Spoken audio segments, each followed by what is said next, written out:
Hello बच्चों, आज हम इस क्लास में साइंस चैप्टर 11, ये चैप्टर 11 आपकी नई बुक में है। अगर आपके पास पुरानी बुक है तो उसमें ये होगा चैप्टर 14। पुरानी बुक में 14 है, नई में 11 है। इसका टाइटल है chemical effects of electric current. ये समझेंगे हम। तो उस चैप्टर पर मैं जो पूरा टॉपिक है वो एक वीडियो में कवर नहीं करूँगा, 2-3 वीडियो बनाकर पूरा टॉपिक समझाऊंगा आपको। फिर इसके कीवर्ड्स भी समझेंगे और इसकी एक्सरसाइज भी करेंगे। तो इलेक्ट्रिक करंट आप जानते ही हैं, जब एक सर्किट है, मान लीजिए एक सर्किट है, ये बैटरी है, ये स्विच है और यहाँ पर हमने मान लीजिए एक बल्ब लगा रखा है। तो जब हम स्विच को क्लोज करेंगे तो सर्किट कंप्लीट हो जाएगा और ये बैटरी से करंट जो है फ्लो करेगी ऐसे, और ये प्रकाशित होगा। तो जब एक सर्किट में इलेक्ट्रिसिटी फ्लो करती है तो हम कहते हैं उसको इलेक्ट्रिक करंट। जैसे पानी की करंट होती है, नदी में पानी बहता है तो कहते हैं वाटर करंट। तो इलेक्ट्रिसिटी फ्लो कर रही है तो इलेक्ट्रिक करंट। तो इलेक्ट्रिक करंट के हमने दो इफेक्ट पहले समझनी है। एक समझा था हमने हीटिंग इफेक्ट। हीटिंग इफेक्ट क्या होता है? मान लीजिए किसी कॉइल में से करंट फ्लो कर रही है तो कॉइल जो है गर्म हो जाता है और हीट एमिट करता है। जैसे कि आपने देखा होगा हीटर होता है, रूम हीटर होता है। फिर दूसरा होता है, अच्छा इसमें एक और भी होता है, अगर कोई फिलामेंट है, जैसे बल्ब का फिलामेंट है, तो वो हीट भी एमिट करेगा और लाइट भी एमिट करेगा। इसमें हीटर में लाइट कम होगी, लेकिन फिलामेंट में जो बल्ब में लगाई होती है उसमें लाइट ज़्यादा होगी। पर लाइट भी हीटिंग इफेक्ट के कारण है। फिलामेंट गर्म होती है और वो लाइट एमिट करती है। दूसरा हमने क्या समझा था? Magnetic effect. ये हम समझ चुके हैं ऑलरेडी। तो एक कंडक्टर में जब करंट फ्लो करती है तो उसकी कंडक्टर के आसपास एक मैग्नेटिक फील्ड बन जाता है, और वो कंडक्टर जो है जिसमें से करंट फ्लो कर रही है एक मैग्नेट की तरह व्यवहार करता है। तो इलेक्ट्रोमैग्नेट इसी आधार पे बनते हैं। जो भी मशीनों में इलेक्ट्रोमैग्नेट यूज होते हैं वो इसी आधार पे काम करते हैं कि जब कंडक्टर में से इलेक्ट्रिसिटी फ्लो करेगी तो एक मैग्नेट की तरह व्यवहार करेगा। तो आज हम समझेंगे केमिकल इफेक्ट। केमिकल इफेक्ट समझने से पहले हम समझ लेते हैं कि केमिकल इफेक्ट का मतलब क्या हुआ, और केमिकल चेंज को थोड़ा समझ लेते हैं। ये आप सब चीजें क्लास 7 में समझ चुके हैं, physical change and chemical change. Chemical change का मतलब होता है जब दो केमिकल मिले, एक केमिकल है और दूसरा केमिकल है, ये मिले तो कोई नया केमिकल बने और साथ में हीट भी पैदा होगी, या इसको कई बार हीट करना पड़ेगा। दोनों तरह के केमिकल रिएक्शन होते हैं, कई में इनको हीट करना पड़ता है तो कई में हीट पैदा होती है। तो जो नए कंपाउंड्स बनते हैं वो इससे अलग होते हैं, इनकी केमिकल प्रॉपर्टी अलग होगी, इनका रंग अलग होगा। तो केमिकल इफेक्ट ऑफ करंट का मतलब क्या हुआ, उससे पहले हम समझ लेते हैं कि क्या जो करंट है वो लिक्विड्स में भी पास करती है। हमने सीखा था कि अगर एक कॉपर की वायर है या सिल्वर की वायर है या स्टील की वायर है, उसमें करंट फ्लो करती है इजीली। तो ऐसे मटेरियल जिसमें से करंट इजीली फ्लो करेगी उसे कहते हैं गुड कंडक्टर्स। गुड कंडक्टर एक वर्ड होता है। गुड कंडक्टर वो मटेरियल है जिसमें करंट इजीली फ्लो करेगी। अक्सर जो घर में बिजली की तारें हम लगाते हैं उनमें कॉपर होगा या कईयों में एल्युमिनियम होता है। अच्छी वायर्स में कॉपर होता है। तो कुछ मटेरियल्स होते हैं जिसमें से करंट फ्लो नहीं करती, जैसे रबर है। तभी बिजली वाले जो काम बिजली का काम करते हैं वो रबर के ग्लोव्स पहनते हैं, या वुड है या एबोनाइट है या प्लास्टिक्स हैं, इनमें करंट इजीली फ्लो नहीं करती, तो इन्हें क्या कहते हैं? Bad conductors.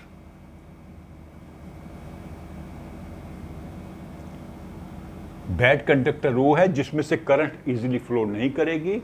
गुड कंडक्टर्स हैं जो इजीली फ्लो करती हैं। और जितने भी सॉलिड्स आपके आसपास हैं, आप इनको दो कैटेगरी में बांट सकते हैं। जनरली जितनी मेटल्स होंगी वो सब गुड कंडक्टर होती हैं। वुड है, रबर है, प्लास्टिक्स हैं, एबोनाइट है, ये चीजें बैड कंडक्टर होती हैं। अभी लिक्विड्स की बात कर लेते हैं।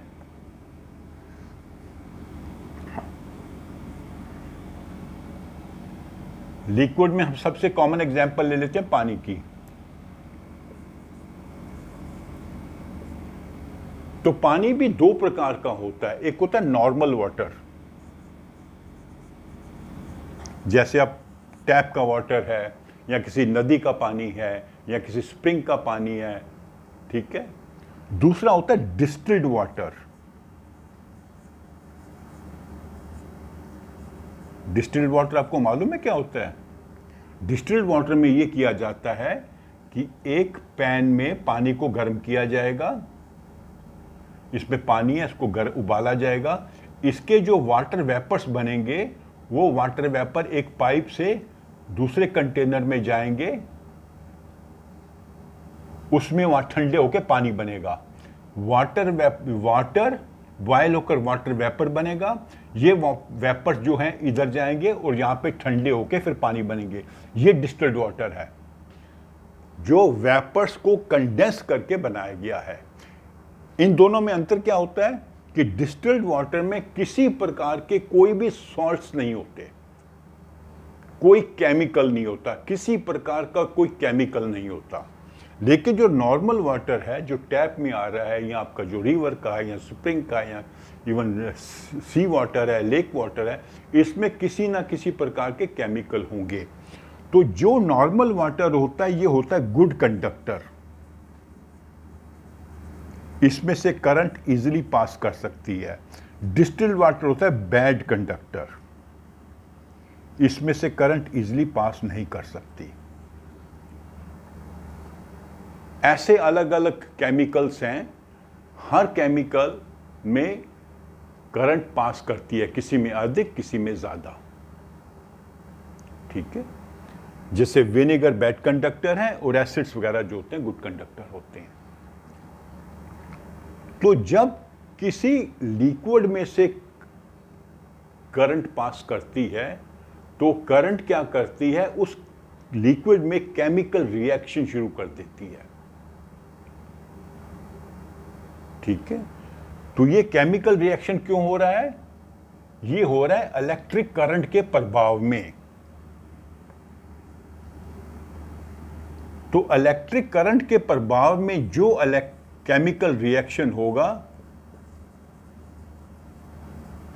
Influence under the influence of electric current, a chemical reaction starts. जो केमिकल रिएक्शन शुरू हो जाएगा उसको कहते हैं इलेक्ट्रिक करंट का केमिकल इफेक्ट। जैसे तार में से बिजली पास हुई तो उसको गर्म कर दिया तो हीटिंग इफेक्ट हो गया, या उसके एक मैग्नेटिक फील्ड बन गया, मैग्नेटिक इफेक्ट हो गया। लेकिन अगर लिक्विड में उसने एक केमिकल रिएक्शन शुरू कर दिया तो वो हो जाएगा उसका केमिकल इफेक्ट। और केमिकल इफेक्ट आपको कैसे पता चलता है? उसके तीन है। एक तो होगा कि केमिकल का जो कलर है चेंज हो जाएगा, कई बार, हर सिचुएशन में नहीं, केमिकल का जो कलर चेंज हो जाएगा, तो उससे आपको पता लगेगा कि इसके अंदर केमिकल रिएक्शन है। दूसरा, जो इलेक्ट्रोड्स होंगे उसके आसपास बबल्स इकट्ठे हो जाएंगे, गैसेस इकट्ठी हो जाएंगी,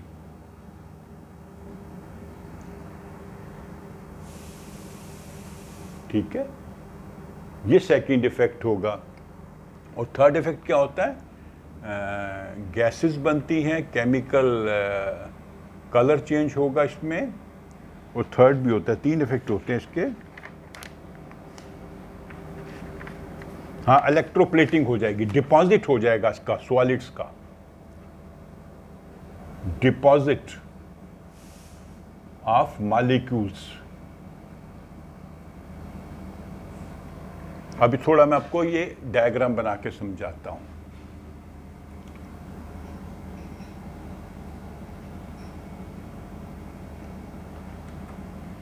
मान लीजिए ये एक कंटेनर में हमने कोई लिक्विड डाल रखा है, इसके अंदर हम इलेक्ट्रिक करंट कैसे पास करेंगे? 2 इलेक्ट्रोड्स डालेंगे, मेटल के पीसेस होंगे जो कनेक्ट होंगे एक बैटरी से। जब बैटरी में हम स्विच ऑन कर देंगे तो करंट पास होगी, ये करंट इसमें जाएगी और फिर लिक्विड के थ्रू करंट यहाँ जाएगी और यहाँ से फिर वापस आएगी। ये इलेक्ट्रोड आपस में जुड़े हुए नहीं हैं, ये अलग हैं। एक पॉजिटिव इलेक्ट्रोड होगा, एक नेगेटिव होगा। तो करंट जो है यहां से ऐसे सर्किट बनेगा, इधर जाएगी और फिर पानी के अंदर, या जो लिक्विड है उसके अंदर, मान लीजिए पानी है, इसके अंदर ट्रेवल करके यहां से वापस आएगी। तो ये जो इलेक्ट्रोड्स कहते हैं, जिन तक जो हमने लिक्विड में डुबो रखे हैं, जो मेटल की स्ट्रिप्स होती हैं, उसके कार उसमें क्या होगा, उसके आसपास ना बबल्स इकट्ठे हो जाएंगे दोनों तरफ। अगर ये मान लो पानी है तो एक तरफ हाइड्रोजन के बबल्स होंगे, एक तरफ ऑक्सीजन के बबल्स होंगे। यहां पे हाइड्रोजन गैस इकट्ठी हो रही है, यहां पे ऑक्सीजन गैस इकट्ठी हो रही है। ये कैसे हुआ? जब करंट पास की पानी के अंदर से तो केमिकल रिएक्शन हुआ। यहां पे ये केमिकल रिएक्शन कैसे हुआ? करंट के प्रभाव में, इलेक्ट्रिक करंट के प्रभाव में। उस केमिकल रिएक्शन से यहां पे गैस उत्पन्न हुई जो यहां पे एक बबल्स के रूप में इकट्ठी हो जाएगी। फिर इस लिक्विड का कलर चेंज हो सकता है किसी किसी सिचुएशन में। अलग अलग केमिकल्स रिएक्शन होंगे अलग अलग लिक्विड्स में। और तीसरा क्या होगा कि इस लिक्विड से कुछ मॉलिक्यूल्स निकल के इसमें जमा डिपॉजिट हो जाएंगे। ये मान लीजिए हमारी स्ट्रिप है, इसके ऊपर ऐसे ना वो जमा हो जाएंगे, जिससे हम इलेक्ट्रोप्लेटिंग भी करते हैं। इलेक्ट्रोप्लेटिंग का मैं अलग से आपको समझाऊंगा, इसमें एक टॉपिक भी है। तो 3 प्रकार के रिएक्शन हुए। एक तो गैसेस बनी जो इलेक्ट्रोड्स के पास बबल्स के रूप में इकट्ठी हो जाएंगी। दूसरा, इसका कलर चेंज हो जाएगा केमिकल रिएक्शन से। और तीसरा, कुछ केसेस में इलेक्ट्रोड्स के ऊपर एक लेयर जमा हो जाएगी किसी एलिमेंट की। वो एलिमेंट अलग अलग लिक्विड में अलग होगा। तो ये क्यों हुआ? Because of the electrical effect of the current. Electrical effect क्या मतलब है कि करंट के प्रभाव में जो केमिकल रिएक्शन हुआ इस लिक्विड में,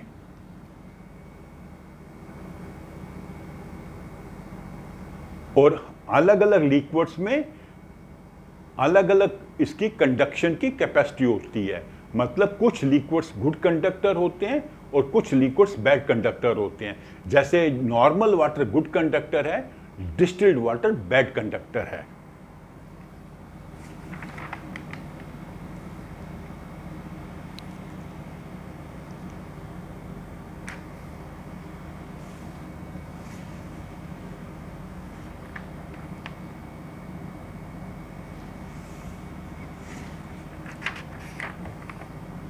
तो ये हमारा सारा कॉन्सेप्ट कवर हो गया कि लिक्विड्स के थ्रू करंट ट्रेवल करती है। कई लिक्विड्स गुड कंडक्टर हैं, कई लिक्विड्स बैड कंडक्टर हैं। और जब करंट लिक्विड से पास करती है, उसमें से फ्लो करती है, तो एक केमिकल रिएक्शन होता है। उस केमिकल रिएक्शन के 3 इंडिकेटर होते हैं। मतलब हमें कैसे पता लगता है कि केमिकल रिएक्शन हो रहा है? एक तो कई बार लिक्विड का कलर चेंज हो जाएगा, या उसमें गैसेस इकट्ठी हो जाएंगी इलेक्ट्रोड्स के पास, या इलेक्ट्रोड्स के ऊपर कोई डिपॉजिट, कोई एलिमेंट जब चिपक जाएगा, जो इलेक्ट्रोप्लेटिंग में हम विस्तार में समझेंगे। तो ये हमने पूरा कवर कर लिया concept chemical effects of the electrical current. तो अगले वीडियो में मैं आपको समझाऊंगा कि इलेक्ट्रोप्लेटिंग क्या होती है। ओके। तो अगर आपको मेरा ये वीडियो अच्छा लगा हो तो उसे प्लीज़ लाइक करें, इसको शेयर भी करें और मेरे चैनल को प्लीज़ सब्सक्राइब भी करें। Okay, thank you.